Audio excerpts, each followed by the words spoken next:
Telephone line ഉണ്ട്. സിദ്ദിഖെ, താങ്കൾ അവിടെ ഉണ്ട്, കശ്മീരിലുണ്ട് അല്ലേ? ഇപ്പൊ ശ്രീനഗറിലുണ്ട്. ഞങ്ങള് സെൻട്രൽ പോലീസ് കൺട്രോൾ റൂമില് ഞങ്ങളുടെ കാലത്ത് പോയി ഹോസ്പിറ്റലിൽ നിന്ന് ആ ബോഡി കൺട്രോൾ റൂമിലേക്ക് അവിടേക്ക് കൊണ്ടുവന്ന് അവിടെ പൊതുദർശനത്തിന് വെച്ചു. അവിടെ അന്തിമോപചാരം അർപ്പിച്ചു. കേന്ദ്ര ആഭ്യന്തരമന്ത്രിയും മുഖ്യമന്ത്രിയും അതുപോലെ ശ്രീ KC വേണുഗോപാൽ ഉൾപ്പെടെയുള്ള ആളുകൾ അവിടെ ഉണ്ടായിരുന്നു. അന്തിമോപചാരം അർപ്പിച്ചതിന് ശേഷം ഭൗതിക ശരീരങ്ങൾ വീടുകളിലേക്ക് കൊണ്ടുപോകാൻ വേണ്ടിയുള്ള ക്രമീകരണം ആക്കിയിട്ടുണ്ട്. മലയാളിയായ രാമചന്ദ്രന്റെ ബോഡി കാലത്ത് ഇവിടെ നിന്ന് ശ്രീനഗർ എയർപോർട്ടിൽ നിന്ന് കൊച്ചിയിലേക്ക് കൊണ്ടുപോകാനുള്ള നടപടികൾ പൂർത്തിയാക്കി പോയി കഴിഞ്ഞു. കുടുംബം നേരത്തെ ശ്രീനഗർ എയർപോർട്ടിലേക്ക് എത്തി.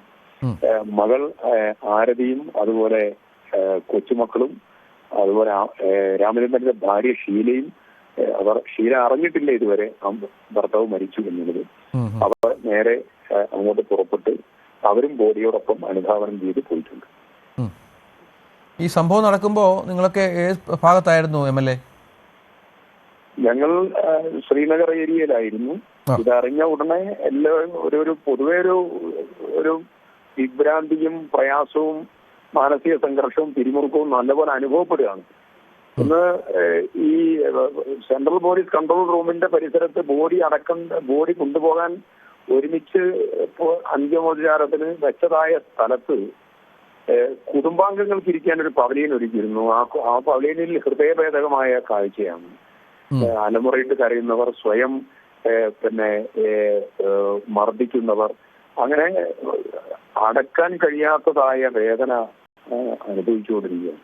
വല്ലാത്ത ഒരു നിമിഷമാണ് കടന്നുപോയത്. അവർക്കൊക്കെ മനസ്സമാധാനം ദൈവം പ്രദാനം ചെയ്യട്ടെ എന്നുള്ളത് മാത്രമാണ് പ്രാർത്ഥന. രാജ്യത്തെ വല്ലാതെ വിഷമത്തിലാക്കിയ ഈ ഭീകരാക്രമണത്തിനെതിരെ രാജ്യം ഒന്നിച്ച് അണിനിരക്കുന്ന ഒരു വികാരപരമായിട്ടുള്ള സന്ദർഭമാണ്. ഇതിന്റെ മുഴുവൻ പ്രതികളെയും കിട്ടുകയും തിരിച്ചടി അതിശക്തമായി നൽകുകയും ചെയ്യുക എന്നതാണ് രാജ്യം ഈ മരിച്ചവർക്ക് നൽകാനുള്ള മരണാനന്തര നീതി എന്നുള്ളത്. ഈ ചില ആളുകളൊക്കെ ഇത് കുടുങ്ങിക്കിടക്കുന്ന, അതായത് തിരിച്ചു വരാൻ പറ്റാതെ ചില മലയാളി യാത്രാ സംഘങ്ങൾ കുടുങ്ങിക്കിടക്കുന്നവർക്ക് നോർക്കയുമായി ബന്ധപ്പെടാൻ സാധിക്കുന്നില്ല എന്നൊക്കെ നേരത്തെ നമ്മളോട് സംസാരിച്ചിരുന്നു. അവരെ എല്ലാവരുമായും സംസാരിക്കുന്നുണ്ടോ, ബന്ധപ്പെടുന്നുണ്ടോ? പലരും ബന്ധപ്പെട്ടിട്ടുണ്ട്. അവരൊക്കെ ആയിട്ട് സംസാരിക്കുന്നുണ്ട്. പരമാവധി ആളുകളെ കോർഡിനേറ്റ് ചെയ്യാണ്. ഇപ്പോ ഇവിടെ നിന്ന് തിരിച്ചു പോകാൻ ഫ്ലൈറ്റ് അവൈലബിലിറ്റി നാളെ കൊണ്ട് പോലും ലഭ്യമല്ല. അതിന്റെ ഒരു പ്രശ്നം വളരെ സീരിയസ് ആണ്. അപ്പൊ ഏത് രീതിയിൽ ഇവരെയൊക്കെ ഇവിടെ നിന്ന് കൊണ്ടുപോകാം, എത്തിക്കാൻ പറ്റും എന്നുള്ളതിന്റെ വലിയ ഒരു വിഷമകരമായിട്ടുള്ള സാഹചര്യം നിലനിൽക്കുകയാണ്. ആയിരക്കണക്കിന് ടൂറിസ്റ്റുകളാണ് കർണാടകയിൽ നിന്ന്, കേരളത്തിൽ നിന്ന്, വിവിധ സ്റ്റേറ്റുകളിൽ നിന്ന് ഇവിടെയുള്ളത്. അവരൊക്കെ തിരിച്ചു പോകാൻ നിൽക്കുകയാണ് ഇവിടെ. ഫ്ലൈറ്റിന്റെ പ്രശ്നമുണ്ടല്ലേ? ഫ്ലൈറ്റ് അവൈലബിലിറ്റി തീരെയില്ല. ഓൾറെഡി ബുക്ക് ചെയ്ത് കഴിഞ്ഞു. അതിന്റെ അഡീഷണൽ ഫ്ലൈറ്റുകൾ ലഭ്യമാക്കുക എന്നതാണ് ഇപ്പൊ അടിയന്തരമായി സെൻട്രൽ ഗവൺമെന്റും അതാത് സ്റ്റേറ്റ് ഗവൺമെന്റുകളും ചെയ്യേണ്ടതായ പ്രധാനപ്പെട്ട കാര്യം. അതാത് സ്റ്റേറ്റുകളിലുള്ളതായ വിനോദസഞ്ചാരികളെ മുഴുവൻ കോർഡിനേറ്റ് ചെയ്യാനുള്ള ഒരു സെൻട്രൽ സിസ്റ്റവും ആ സിസ്റ്റത്തിലൂടെ അവർക്ക് അഡീഷണൽ ഫ്ലൈറ്റുകൾ ലഭ്യമാക്കി കൊണ്ടുപോകാനുള്ള നടപടിയാണ് പ്രത്യേകം വേണ്ടത്. ശരി, നന്ദി. ടി സിദ്ദിഖ് MLA അവിടെയുണ്ട്.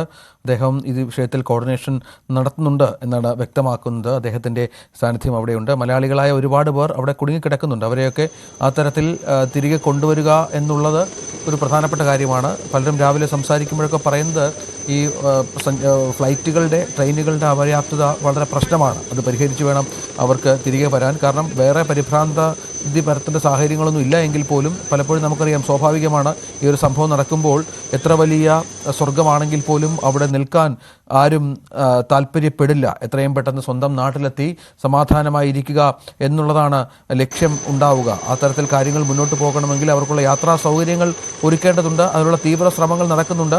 കൂടുതലായി നേരത്തെ പറഞ്ഞതുപോലെ കൂടുതലായുള്ള സംവിധാനങ്ങൾ ഒരുക്കിയിട്ടുണ്ട് എന്നും അറിയിച്ചിട്ടുണ്ട്. ഇൻഡിഗോയും ഇന്ത്യൻ എയർലൈൻസും മറ്റും കൂടുതൽ സർവീസുകൾ നടത്തും എന്നും വ്യക്തമാക്കിയിട്ടുണ്ട്. അങ്ങനെയാണ്, അതിലേക്കാണ് ഈ കാര്യങ്ങൾ എത്തുകയും മറ്റും വേണ്ടത്. ഈ സിദ്ദിഖാണ് നമ്മളോട് പ്രതികരിച്ചത്. തിരിച്ചു വരാൻ വളരെ പെട്ടെന്ന് ഇടവേളയ്ക്ക് ശേഷം.